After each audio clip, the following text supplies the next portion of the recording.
so we're good. There it is. Okay. All right, it's 5 o'clock, and we'll go ahead and begin our commission meeting for, what is the date today? April 7th, 2021. Commissioner Summers, again, we'd like to excuse him. He will not be able to join us today.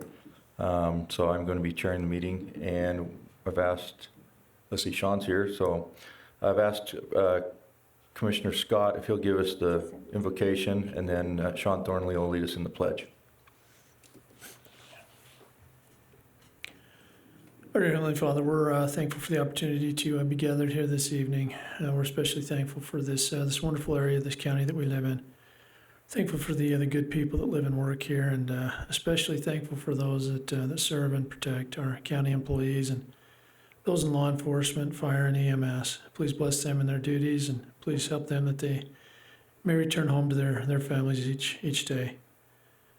Ask a blessing to be upon us this evening, that we can make the decisions that will be best for the county and for each of our citizens. Please bless Commissioner Summers as he's having his surgery this evening, that he can recover quickly and that all will be well. Please bless us as we return home, that all will be well with our families. And we ask for these favors and blessings in the name of Jesus Christ. Amen. Amen. Please stand for the pledge. I pledge allegiance to the flag of the United States of America and to the republic for which it stands, one nation, under God, indivisible, with liberty and justice for all.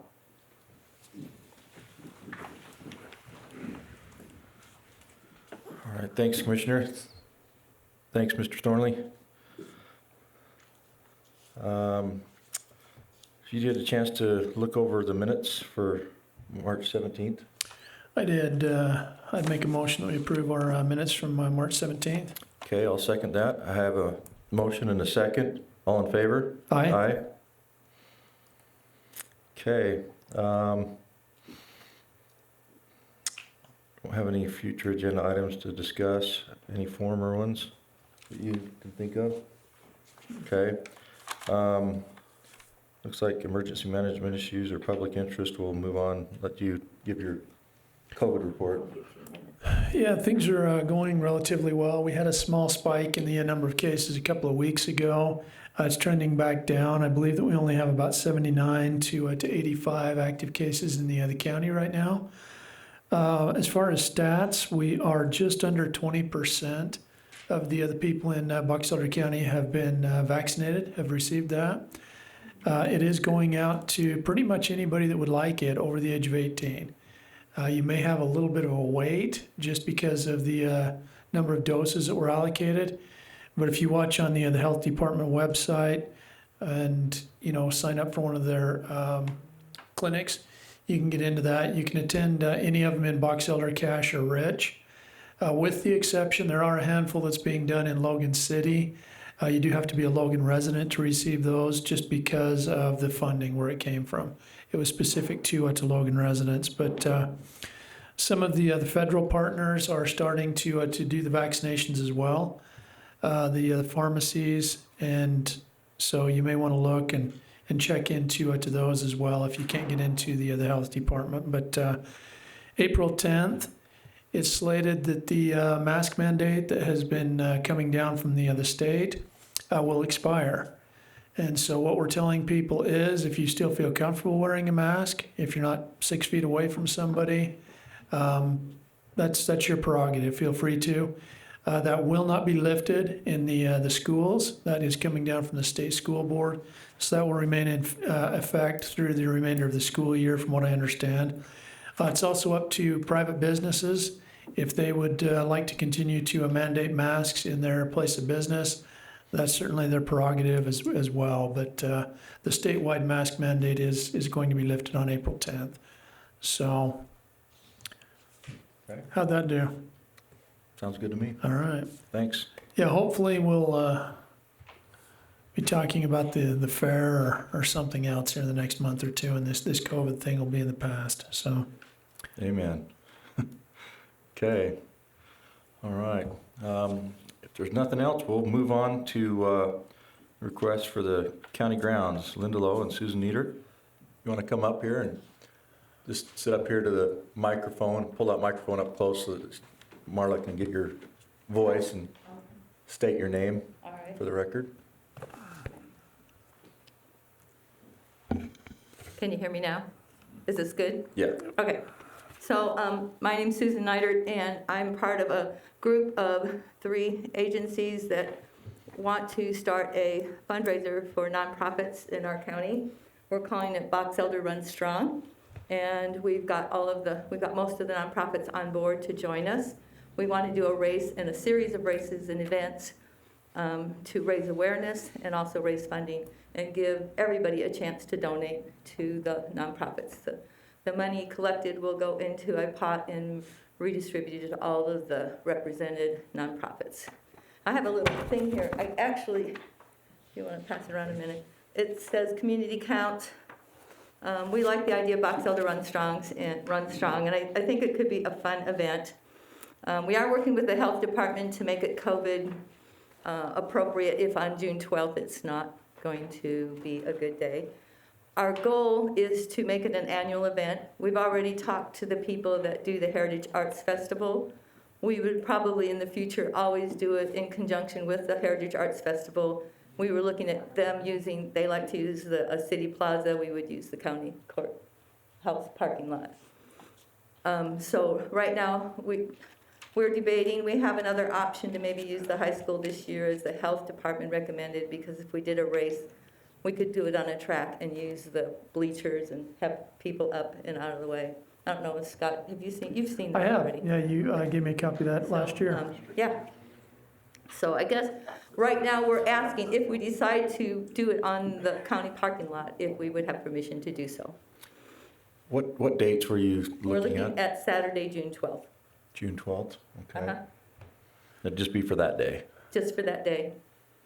I don't We have, would be setting up booths. We'll follow whatever guidelines you need for, like, weighting them down or something. We have Janelle Jeffries handling the booths, and these people doing that. We would be also adding we got a motorcycle race, a bike race, and maybe a dog walking race if we can figure out a way to do that appropriately. But to give all kinds of groups of people a chance to run strong for us and help raise money. What's your plans for the motorcycle race? We are just proposing that. Somebody from the soup kitchen was going to organize it, and we will do whatever is appropriate and can be used. We'll follow whatever guidelines. If we have to run them out of town or run them back or whatever it is. We're this year looking at that may not, well, I know we're close because June 12th is going to come faster than we think. We're not sure about, I know we'd have to block roads or find ways to do that appropriately, but. Yeah, I was just wondering on that, because if it is public roads, those typically need to be petitioned through UDOT, and that can be kind of an extensive process depending on how close it is or how far out. I was just wondering if it was, Okay. Off-road, or if it was road bikes, or, where it was going to take place, so. The only question I would have is, if it's just on Saturday, that shouldn't impact the farmers markets? Yeah, that's true. The 12th of June, I'm not sure they're even functioning yet.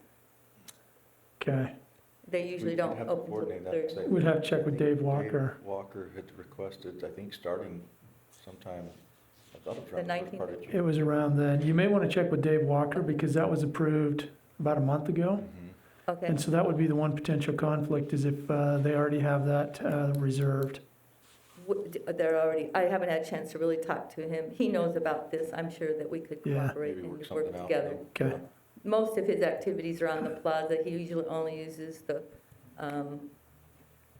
parking lot for It's usually food just in the trucks. morning, right? Sometimes they've been there until early afternoon.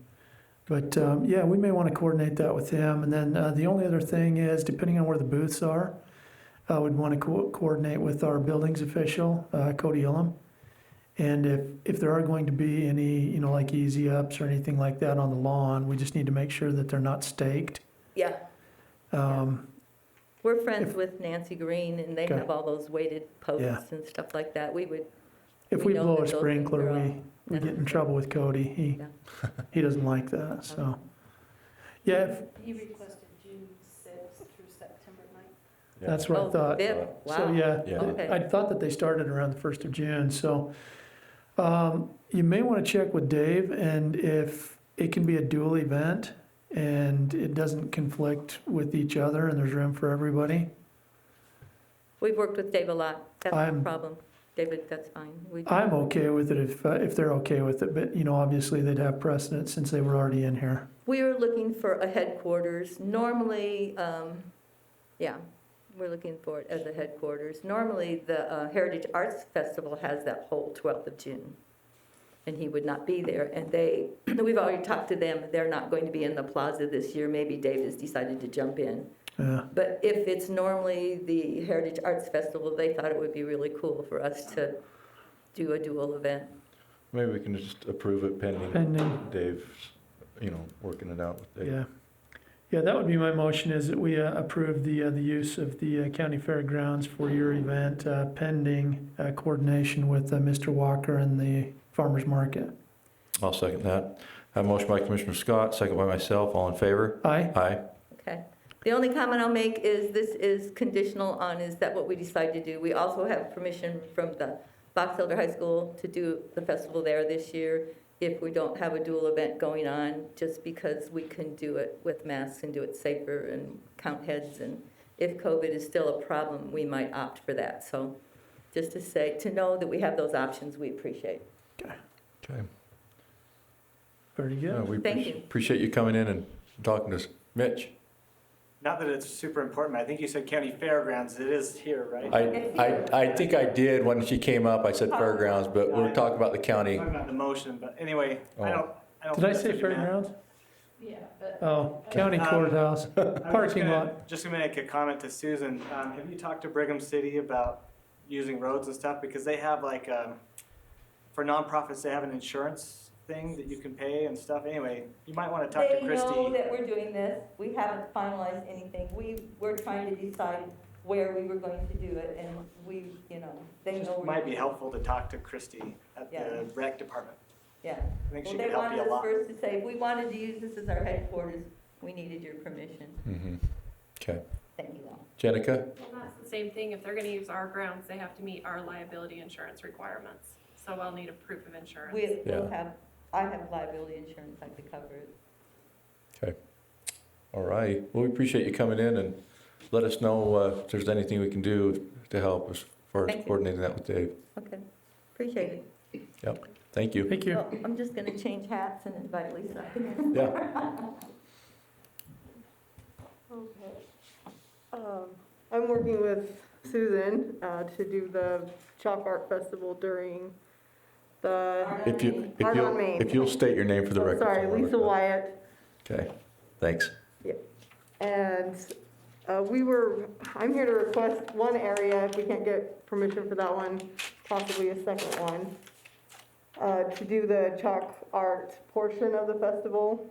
We were hoping for the front walk that's just adjacent to these steps here. It goes straight out to the sidewalk. There was room for about 18 artists, if we put it there. Not sure how you'd feel about using part of the walk up to the memorial, but not directly around it. We wouldn't use it? Okay, we're just not gonna go there. So, yeah, 18 artists along that front block. We should be able, we measured it last week, and we should be able to stay socially distanced between artists. And those that, and many of them will probably just wear masks if they want to wear a mask, if they feel like they're getting too close to people, or we can require it. And we're talking the same date as what we were talking about here. Sorry, that was May 29th. May 29th, Yeah, it'll okay. be on that date. Okay. All right. So, we did have the plaza, but the cement won't work for the artwork. Pretty, yeah, of course. Yeah. Tell them to redo their cement so you can do it over there. Yeah, it's easy, just go over there, plaza down.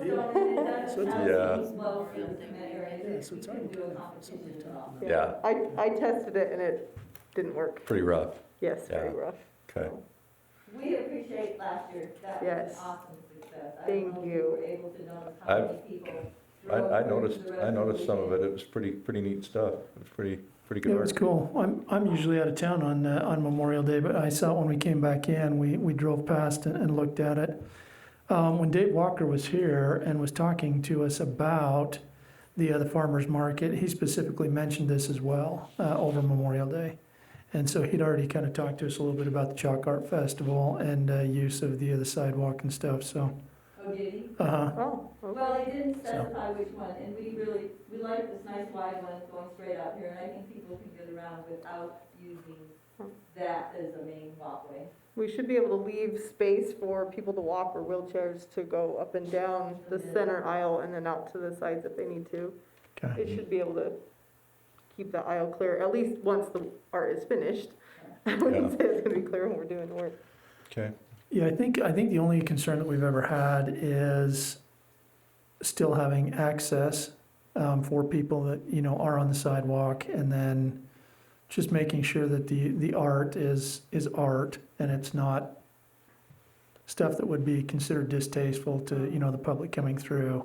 And we've Part never of the- even come close Part of to the it. registration is it has to be family Yeah. friendly, there can't be any, And we've never had no a problem. political messages, Yeah. crude, nudity, nothing is ever allowed in those contests. Yeah. Awesome. For Memorial Weekend, it was either Memorial theme or an American artist represented and And- appreciated. That's Cool. expected, most artists, I'd say 95% of artists expect to keep it family friendly. Awesome. I've seen art erased that people didn't do that. We're not. Yeah, we're not gonna go there. Okay. We also can power wash it on Tuesday if that's what you want. Yeah, I was gonna ask that, Ness, if you want that to be a requirement to be washed off, or if you wanna just let it fade. I don't know. What did we do last time? We just let it fade. Didn't I we? think so. It was in the parking lot. Yeah. Yeah. We surfaced the whole parking. Yeah, so it didn't matter. Yeah. I also, the last thing is, will you permit, tempera paint? It's basically watered down chalk paint. It's chalk and water that they'll sometimes paint the surface first to put down a wash first. Makes it easier, but it's conditional. That's upon your approval if you want to allow that. The black can sometimes stay longer on the sidewalk if an artist does paint that. I was gonna say, if we were using that, then I probably would want to lean towards doing the power wash as far as, making sure that eventually does get off. Mhm. Yeah, if it were like a primer or a white that were under there instead of the black, so that it fades out quicker, but if it were the other black, maybe, at least those sections that had the black under it, Mhm. so that it would fade out easier, Mm-hmm. We so, have Yeah. the option of saying no black too. Yeah, you can tell the artist not to use black tempera paint if you wish. Might be easier, and then we could, like I say, just leave it and not have to worry about power washing it off. because it was there for quite a while, last year, and I know people would, continue to enjoy it as they came past, I guess it so. depends on the weather, how long it Yeah. lasts, so, Right? That was lucky last year. yeah. So, Yeah, no, I'm fine with that, so. okay, I'd entertain a motion. Okay, very good. I would make a motion that we approve the use of the county courthouse grounds, specifically the sidewalk out front, for a Chalk Art Festival Memorial Day weekend. I'll second that. I have a motion and a second. All in favor? Aye. Okay, Okay, thanks you guys. thanks, ladies. Appreciate it. All right. Looks like we have assessment on a secondary home. Alexander Schmidt? How you doing? Doing well, thank you. Good. Yeah, you can pull up a chair, pull that microphone up. and state your name. Alexander Schmidt, you can just call me Alex, it's fine. Okay, So my wife and I are first-time home buyers, and we purchased a parcel number 03-223-0030 in Perry. It's our primary residence, and we've been paying our mortgage accordingly with the same tax rate from the time we purchased it about late August. We noticed this most recent mortgage that was due this week, about a month ago, that the numbers were significantly higher than they were the previous 6 months or so. Come to find out by contacted mortgage company, our lender, and eventually the county to figure out that our tax assessment had been listed as a secondary home. And we think that that may have been a result of either some misfiling or the previous homeowners not being diligent with their paperwork that they may have been sent. We occupied the residence after that notice would have been sent to that address. With that, I have supporting documentation to one show that we are in fact the owners of that residence, and our occupancy and financial status affidavit showing that it's our primary residence, if you would like to go look. Yeah, this is our, well, we've had a few of these this year because of this, and so we're familiar with. Okay, would you like to see the deed as well, or are you I'm satisfied? Yeah, I'm good. Just because of the way the assessments have been happening with this rule change, a few of them have had this where they've come in as secondary homes instead of primary, and it's thrown things off. So It's our understanding, the phone call we made last month when we initially scheduled this meeting, to be a part of the meeting rather, our tax situation has been addressed and fixed to primary. Our question, I guess, would be for the additional 340 or whatever that we paid. Is that something that we can either have reimbursed through tax credit, or is there a way that we can get some recourse for that additional payment that was not necessarily required? I believe so. We can, we just have to have them make sure that that's changed to a primary resident, and we can instruct them to take care of the previous, you know. There was an email that was sent to us by the assessor yesterday that talked a little bit about it, so. You moved in there on August 7th of Yes. last year? Yes. Okay. So was the home was vacant before that? A couple days, the homeowners had moved out. Okay.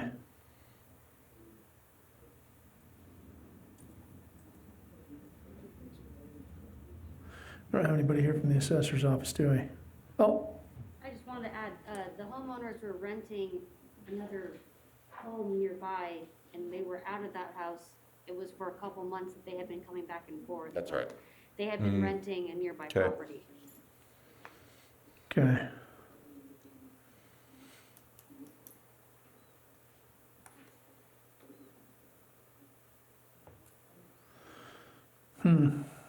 Yeah, And you say that's already been changed back to primary then? That's what we were told, yes. for 2021. Yeah. Yeah, the assessor's office just states that it did not meet the requirements for 2020 because nobody lived there for the consecutive 183 days that the law requires.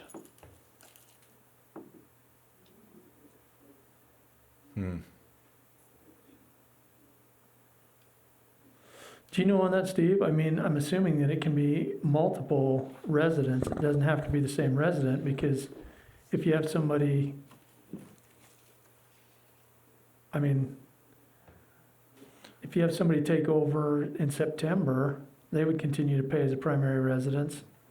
They're not gonna have 180 days before the end of the year. The primary, the previous owner would have, but, Yeah, my understanding is that it probably was assessed accurately because of that vacancy.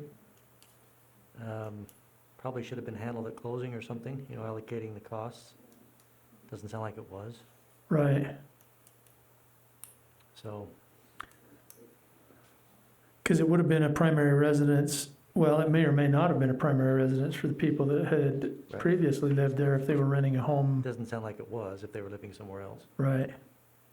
So that's why it was assessed. I think it was assessed properly.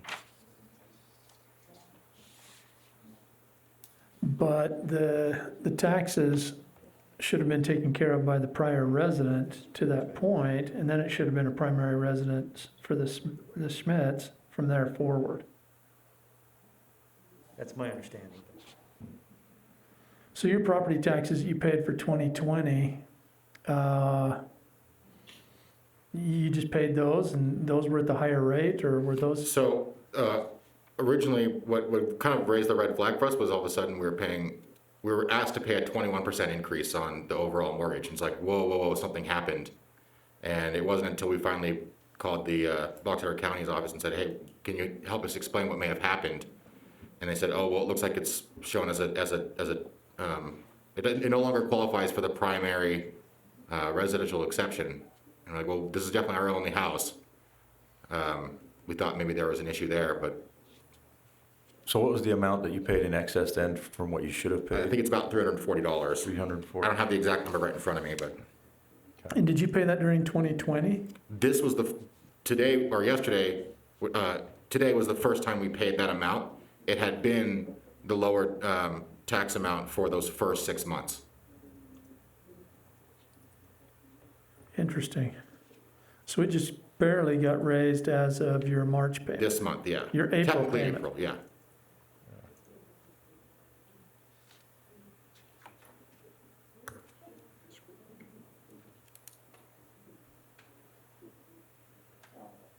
So Steve, is that that's something that the mortgage company should have caught then when they were researching that and closing? Probably. Don't know for sure how they would have caught it, but that's, because it would have been a responsibility of the prior owners. Should have Mhm. assisted them during that. Because the prior owners may or may have not have been their primary residence at one time, and then if they left and was renting someplace else, it could have been anything. That could have been a primary or secondary. And I think the point of the email that you found is basically, this isn't like the other circumstances that we've had come before us, where Right. it was different because it was properly assessed. Okay. It was properly assessed, but you guys still got caught in the middle of it. As your From what I'm primary understanding from residence. this conversation, it appears that way, yes. Yeah. And we will be, if it becomes an issue where we have to address with the previous owners, civilly, that's gonna be a non-starter for us, because they're under bankruptcy for other accounts they have issues with. We'll never get it back. Gotcha. I mean, if we have to eat the $340 for this month, then so be it. That's how it goes. It's not the end of the world. I mean, we're moving forward with the proper assessment. But if there is any recourse that we can somehow either mitigate entirely or even a chunk of it, we'd be certainly appreciative. $340 is kind of a lot. That's a big chunk, huh? And where this one is different, because, I was explaining, we've run into a few of these, but obviously this one is different than the ones we talked about, because it was assessed properly. Right. So that kind of, I guess, restrains us a little bit more from being able to just, be able to say, yeah, we'll go ahead and waive the three. So on your payment that's due in May, you should be fine. It is classified as a primary residence, and so your amount that's going towards escrow, that's going towards property tax, will be correct. Yeah, it looks like it will be, yeah. Okay. Yeah. Thoughts? This one is a little I bit don't- different than the other ones I don't know, because, legally, do we have any latitude to be able to do anything where it was assessed properly? That's my thing. If it's done properly, I don't know that there's much that we can do, is there?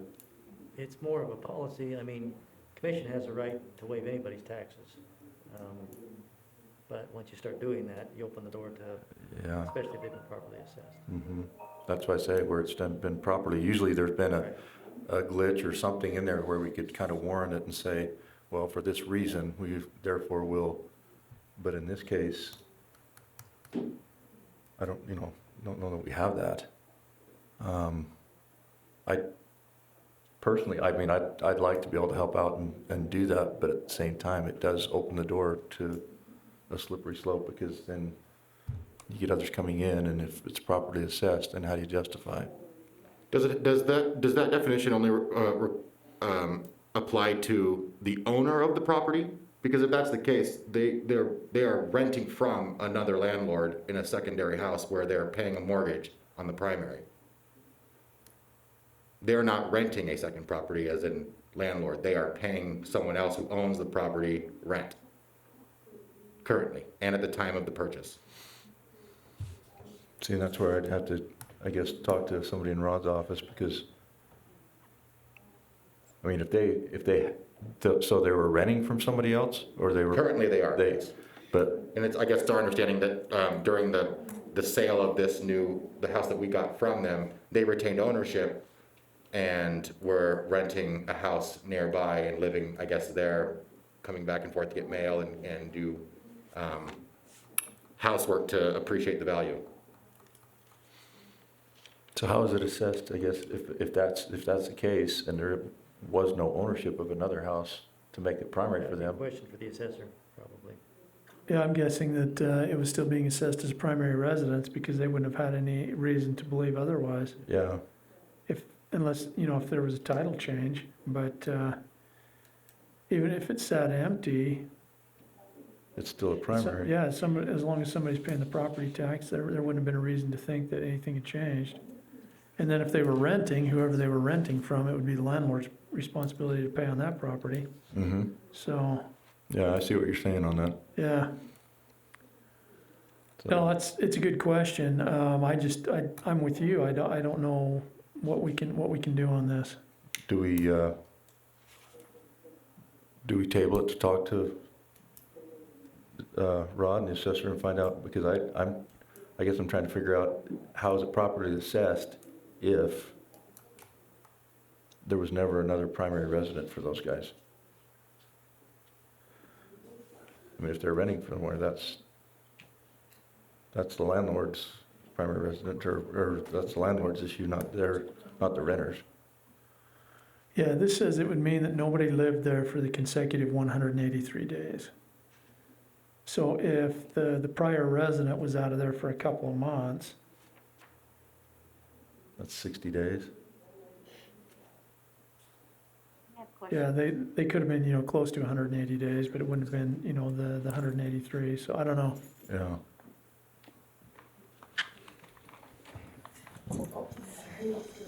So, Okay, my name is Allison Schmidt. So my question to you is, what you're saying, the property was empty and vacant. They still had an RV, they had property inside the home. They moved out. The day we moved out, they asked if we wanted things, like they were pulling an RV out the day we were moving in. They were still on property with items inside the house. I don't know what counts as vacant, because there's still items in that home. Yeah, and I'm not an assessor, and that's why I say they know the ruling on that better than I do, and that's why yeah, I wouldn't mind. I don't know the definition on that of vacant versus somebody living there Yeah. in the 183 days. Because obviously the property was owned by somebody, but they may or may not have been living there. I mean, I don't know if you want to So, table it for a couple of weeks and take a look at it and get a chance to talk to Rod. if there was something that we could do, I would like to help somehow, because it's basically going to be the extra tax for 1 month. Mm-hmm. And that seems kind of silly in the long run. But, yeah, it wouldn't hurt to get a little bit of additional information on this, because, like's been mentioned, I don't know all of the stuff on that. I can speak for the assessor's office, but. What you got, Mr. Cotter? So, I am Tom, I'm the county auditor. Hello. So what would have happened, so in the end of 2019, the previous residence, his mailing address was in Ogden, Utah. And so when Rod's office was directed by the new state legislative requirement to send out the declarations for primary residence, if they didn't have an address that resided in the county as their mailing address, they sent out those declarations saying, hey, we need you to declare that this is your primary residence or not your primary residence, blah, blah, blah. So they sent the letter to both Ogden and the Perry house for the declaration. And And they received didn't- no response. They received nothing back. Okay. So that's what triggered the change it to a secondary residence, because of the new requirement that was placed on the assessor. So it is the rule that we ran into before. So it's the exact, not the exact same, but it's the same rule that you've hit. If that's the case, then how come they continued to still pay it at the primary residence from the time that they purchased it in August until just right now? Was that because of I wonder if that was a mortgage company oversight and they didn't have enough escrow to cover the anticipated property tax? It may not be an oversight, but a lot of it is how escrow companies will operate when they actually do the adjustment to your escrow. They don't do a month by month by month. So the escrow company would have paid the tax in November, and then depending on the company, when the escrow adjustment happens, is when you would see the significant bump. They figured all annually. Usually it's an annual adjustment that they look at whatever's going into your escrow, whether it's insurance, property taxes. So that additional 21% increase, which showed on our, you can look at your calendar of your mortgage payments and your, we saw that it was that same increase for the entirety of the year. So the total tax would have been, it wasn't just like front loaded, in this month of April. It was in fact spread out. So basically would have been asking to pay $340 roughly for every month, $340 extra. Okay. Because the escrow company thinks that, hey, their taxes are gonna be the Secondary. secondary rate, whatever it was. Mm-hmm. Okay. Well, in light of, Yeah, it's significant, because so in 2019, the home had the taxes of $1,400, and then in 2020, that jumped to over $3,100. Because there would have been some adjustment with the value increase and things like that, but by far, the biggest jump is when you go from the 55% taxable value to now at 100%, Mhm. so. yeah, I was gonna say, in light of what Tom's brought up here, I would say it's pretty similar to what we've been dealing with on the other ones, and I wouldn't have a problem forgiving that or refunding that. No, that's good to know. It is a little bit different than the ones in the past because it was properly assessed and it was properly noticed. The problem is, it wasn't noticed to you. It was sent, and then you happened to purchase it in the meantime and didn't realize that it was listed as a secondary residence when you took ownership. And so, Yeah, and there's a lot of timing factors in play here. When did you guys buy it? August 7th. So I can't look to see when it was actually changed. Recorded. So the title company at one point may have done their research on it, and at the point the title company looked at everything, it may have been classified as a primary residence. Mm-hmm. And then when they actually got the closing, that's between that time period is when the assessment shifted. office may have shifted it. That's a very real possibility, but. Yeah. End of July after the notice had gone out. Because our closing took about 2.5 weeks.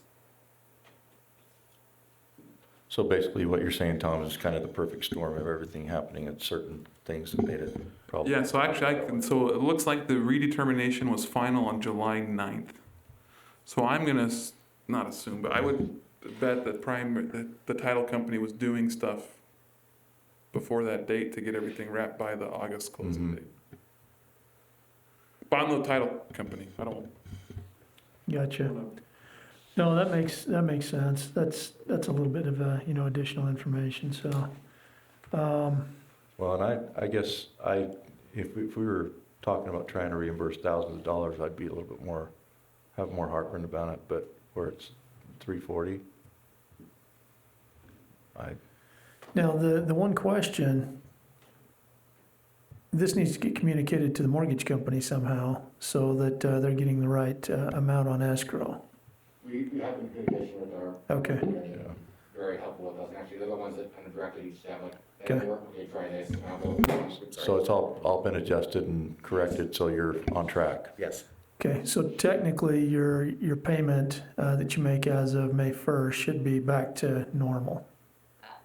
It hasn't come in yet? Not to my understanding, I think that we're misunderstanding as of now, when I go to check my next month's payment, it still says the 19, it's like the higher amount going forward for the next 6 months. See, I'm wondering if they're looking.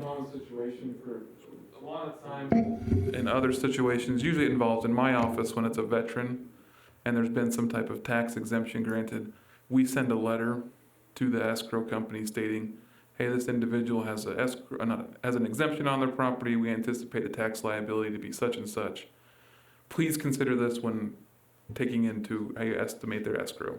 Okay. So it wouldn't be out of the question for something my office or Sean's office, the county treasurer's office, to send a letter similar in that fact, just stating, hey, the anticipated taxes for 2021 will be X amount of dollars. Okay. Because really that's what the escrow is trying to achieve, is when they go to cut the check in November, that there's enough there to pay. And so their the escrow company is anticipating a tax due of the $3,100, when in reality, that's not what is gonna happen. So for the next 6 months, they're gonna collect the higher rate, and then they'll make the adjustment whenever they've told the property owners they'll do that, but. That would be about right, because if you started in April, that would give them 9 months of an additional 340, and that would be the $3,100. So it'd be really close to that. So, okay. Yeah, with this additional information, I would make a motion that we forgive the difference between the primary exemption and the secondary residence. I'll second that. I have a motion and a second. All in favor? Aye. Okay, now what will happen is, this may take a week or two, because they won't act on this until the minutes from this meeting are published. And then that lets the county departments know that it has actually taken place. And so it may be a couple of weeks, but at that point, you'd be able to go in to the treasurer's office, I believe, and you could go ahead and get it taken care of. Okay. So, When you say go to the treasurer's office, what is it that I need to be doing just to make sure that this all gets squared away? tell them that your home is a primary residence, Okay. and that it was classified as a secondary, and the difference between those two amounts of taxes has been taken off, and they'll have the minutes They'll be from able the to meeting. verify that. Minutes there? Yeah. Okay. Yeah, so, So, thank you, Tom. thanks for that additional info. Appreciate it. Yeah, big help. So, Okay, well, I'm really glad he was the Yeah. angel in the wings, so, no, that's good. It helped clarify some stuff, so I Okay. appreciate it. So, thank you, gentlemen. thanks for coming in. Yep.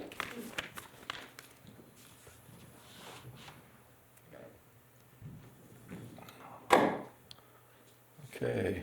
Can we be excused? Oh, yeah, you're welcome to go. We're not gonna be offended. Yeah, we won't send the sheriff after you to get you to come back in here.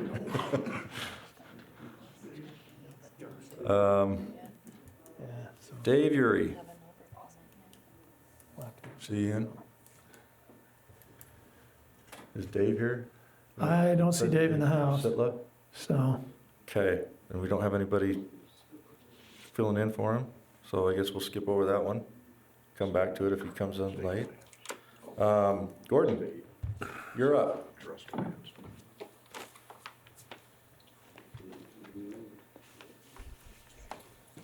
You can pull that chair around to the front if you want, so you don't have to sit sideways. What's that? Sure. Thanks. That's okay.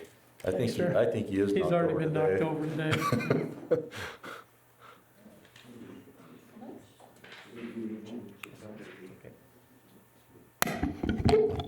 Gordon Young, Box Elder County Road Department.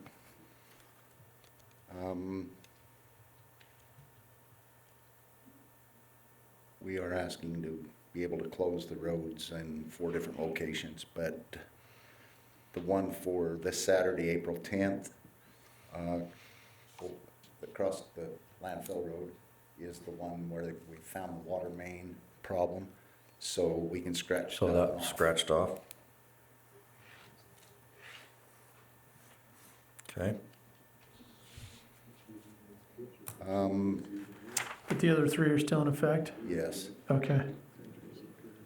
All right, and you guys will just notify the adjacent property owners, or there'll just be signs up and, Yeah, Okay. The 6,000 West closure, the the property owners have piped both sides of the irrigation system now, and the residents down there are all aware of what's going on. Okay. It's a dead-end road. So the same residents that are putting the irrigation system down on both sides Okay. are actually doing the cross thing, but they need a day to get them, dug up and put in for that one. Looks like these cross culverts are gonna take you a few days to get it done, huh? Everything should be done in one day, except for ours. Because it's one saying the county does. the 10th through the 12th? Yes. Yeah. That's kind of on the south end of Iowa String. Okay. That we're gonna rebuild that section of road. And, so the closure there will be to try to coordinate the cross drains with the other work that we're doing there, and we're not exactly sure on Okay. the date. So you need a window there. Yeah. Okay. All right, I get it. Very good. Yeah, I'd make a motion that we authorize the road closures for April 13th, April 22nd, and May 10th through the 12th on the roads as outlined. I'll second that. I have a motion and a second. All in favor? Aye. Aye. Thank you, Okay. guys. Thanks, you, sir. Gordon. Appreciate your guys' work. Okay, looks like we're up to Scott. You're up. I don't know how to do this. Stuff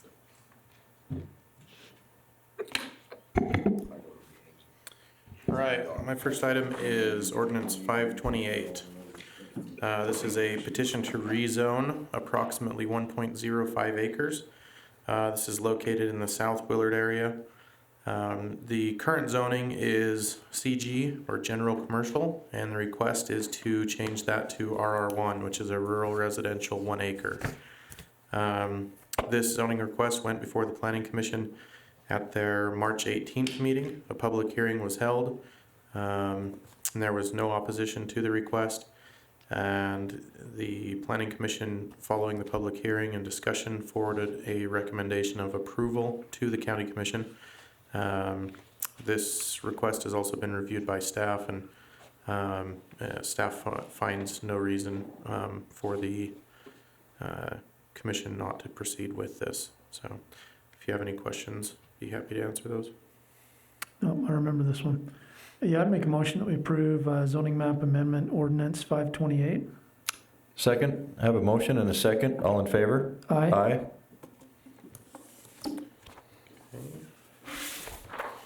Next item is a subdivision. This is Country Acres Subdivision 2. And this consists of 6 lots in total. This phase does. Those lots are primarily 2 acres in size. One's 2.14 acres. This is located in the Collinston area, approximately 13,500 north and Highway 38. 5 of the 6 lots front on the UDOT Highway 38, and they have access agreements with UDOT to access the lots off of the highway. 1 of the 6 lots fronts on 3100 West, which is an existing county road, and the subdivision, that lot in particular, has been reviewed by our county roads department and has received approval from them for access there.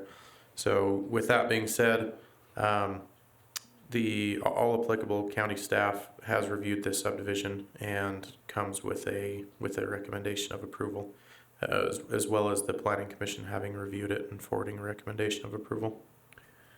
Water. They get a letter from the Conservancy District on this one? Yeah. Okay. All right, very good. I'd make a motion that we approve the Country Acres subdivision phase 2. Second, I have a motion and a second. All in favor? Aye. All right, the final item is Ordinance 529. This is another rezone proposal. This one is requesting that approximately 406 acres, be rezoned from MU 160, which is a multiple use 160 acre zone, to A20, which is an agricultural 20 acre zone. So these parcels are located up in the canyon as you head up towards Logan. You've got the UDOT shed on the right hand side at the summit. Directly across from that shed is the access. You see an access road there with a gate, and it heads back into the hills there. Do they actually own the property that borders the highway clear down to where that old antique place was? Yeah, and they own the parcel. They own the antique place as well. They what recently I thought. acquired it. So, Okay. so kind of all that frontage from. They've been demolishing that and, Yeah, they've been doing a lot of. They said they've hauled like 10 semi-loads Yeah. out of there of just okay. old stuff. But primary access would be from the other summit going Yeah. back to the west? Yep. Okay. So this one as well went to the Planning Commission on March 18th, and a public hearing was held. There was no comment in opposition to it, and the Planning Commission, following the public hearing and discussion, forwarded a recommendation of approval as well. Okay. And this one, it sounded like they would have to go to Division of Water Rights because there'd probably be wells up there. Correct. So they own one well where the antique shop was. There's an existing historic well there, and they also own 2 additional water rights right on the. So the way this ranch is split up is a portion of it's on the Box Elder County side and a portion of it's on the Cache side. So they own 2 water rights on the Cache side, and that's where the point of diversion is currently. They're working through that with the Division of Water Rights to get the exact location of that point of diversion, as well as I think they have a change application to switch some stock water or irrigation water. I think it's stock water over to domestic. So Okay. Very good. I make a motion that we approve Ordinance 529, the Thomas rezone from MU 160 to A20. Second. I have a motion and a second. All in favor? Aye. that's all I have today. Okay. Do you want to sign those now, or you want me to just leave them with Marla? You signing those You as want me the to sign acting them, chair? or you having Stanley sign them when he comes back? Yeah, it'd probably be better if you signed them. Okay. Just usually these people want to move along. Work on this.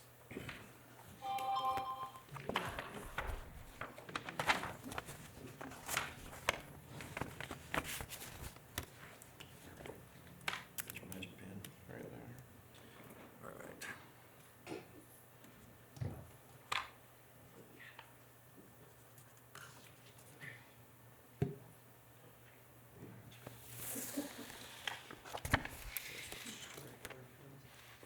there.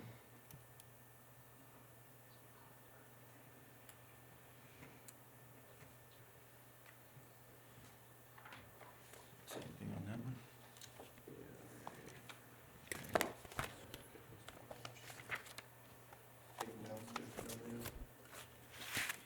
All right.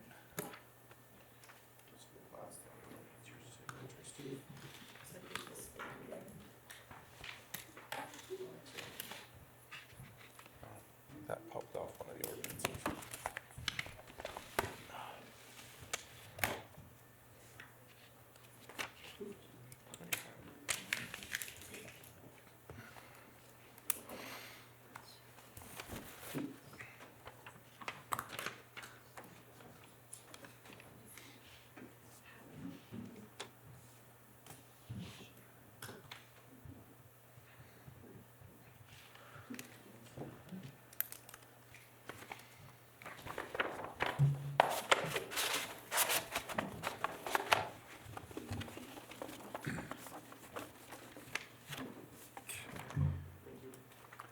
Yep, thanks, Scott. Appreciate it. Okay, it looks like Jenica, you're up. Yep, just a couple quick policy changes for you. The first one is found in policy 24. We're calling this 2415. It's a policy exception for county employees who are a member of a volunteer organization run by the county. So that would include search and rescue, EMS, and fire currently. When those employees are being paged out by dispatch and they're in a county vehicle, they're having to return to their home to get a personal vehicle. And this exception allows them to take their county vehicle to a county call paged by dispatch. Johnny Miller is the one who suggested we make the amendment. Okay. Okay. No, that makes sense. We talked about that. I'd make a motion that we approve policy 24, the update. Second, I have a motion and a second. All in favor? Aye. Okay, and then the second one is changing our COVID emergency pandemic leave policy. We had stated previously in an additional change that we needed to extend our COVID leave through March 31st, and this is just changing it to extend through June 30th to allow those who would like to be vaccinated the chance to get that while we still have the COVID leave. Just in case there's an adverse reaction. Yes. And this will also cover getting the vaccine, and then if there is a reaction to the vaccine, and also for their dependents. I hope everybody's goes as smoothly as mine did, so. I would make a motion that we approve the update to policy 25. Second, I have a motion and a second. All in favor? Aye. Thank you. Thanks, Jenica. Oh, yeah, okay. This last item, Stan put this on here, and it was, I don't know, do you want to talk about that for a second, about the parcels? Yeah, what's happened is over the years, as parcels went to tax sale, many times if it's a parcel that, has some worth or there's some interest, it gets purchased, there's a new owner, it stays on the tax rolls, and it doesn't become property of Box Elder County. If nobody purchases it, then it gets struck back to the county, and it may sit there indefinitely unless somebody actually does a search and is interested in it. And so there's a number of parcels that are out there that have been struck back to the county. And Commissioner Summers just wanted to have a discussion about how we could get those out and get those owned by the public rather than having them be with the county. And so we're going to have a discussion about that and figure out the most expedient, equitable way to do that and move forward. So we'll probably, my motion would be to table that for a couple weeks until he gets back. And we can visit a little bit more about it. And then I wanted to visit with Scott and Steve in the meantime, because currently it would fall under the surplus property rules. That gets approved at the Planning Commission level with, a recommendation, a certain direction, and then it comes to us. If we have several hundred properties that somebody is interested in or multiple parties, that could be kind of a logistical nightmare for Planning Commission, us as a commission, let alone the people that are trying to purchase the properties. So we're trying to figure out a way to get this done in an easier fashion, so. Okay, I will second that motion to table. I have a motion and a second. All in favor? Aye. Aye. Okay. All righty.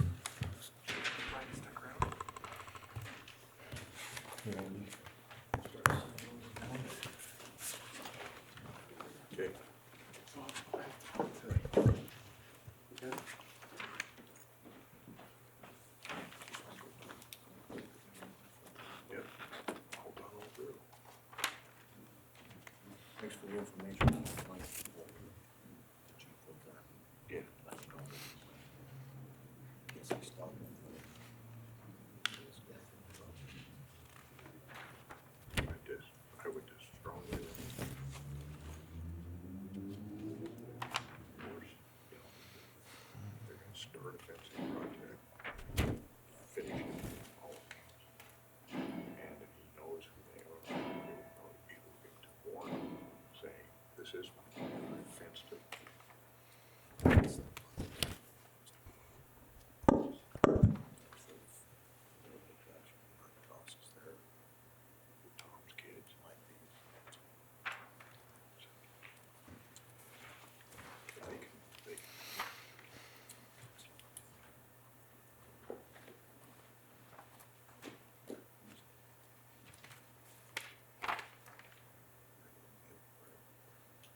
good night. Yeah, you too.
Nothing for closed? I don't believe we have one, so I'd entertain a motion to adjourn. So moved. Second? I have a motion and a second. All in favor? Aye. Aye. 10 seconds in a minute.